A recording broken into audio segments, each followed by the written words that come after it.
keyin uzoq 2125-yilda bizni hech birimiz bu dunyoda bo'lmaymiz. Bizni bilgan va sevgan insonlar ham biz bilan birga ketgan bo'ladi. Biz shunchalik ehtiyotkorlik bilan qurgan uylarimizda begona odamlar yashaydi. Butun hayotimiz davomida mehnat qilib bergan mol-mulkimiz bizdan keyin kelgan avlodlarga yoki notanish odamlarga o'tadi.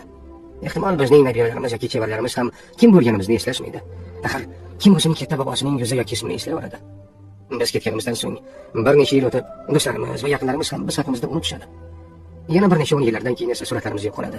Hikoyalarimiz o'chadi. Biz qilgan har bir ish, harakat, umuman hammasi xotiralardan o'chirilib ketadi. Va oxir-oqibat bizni bilgan eng so'nggi inson ham bu dunyoni tark etganda biz hech qanday iz qoldirmagan bo'lamiz. Shunday ekan, nega biz umrimizni befoyda narsalar ortidan quvish bilan o'tkazamiz? Nega biz oxir-oqibat ahamiyatsiz bo'lib qoladigan boylik, martaba, obro' uchun bunchalik harakat qilamiz?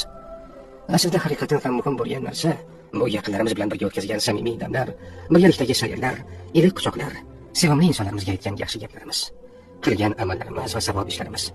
Chunki biz bu dunyoni tark etganimizdan keyin ham ular bizga hamroh bo'ladi. Mol-mulk bizni tark etadi, lekin qilgan yaxshiliklarimiz abadiy qoladi.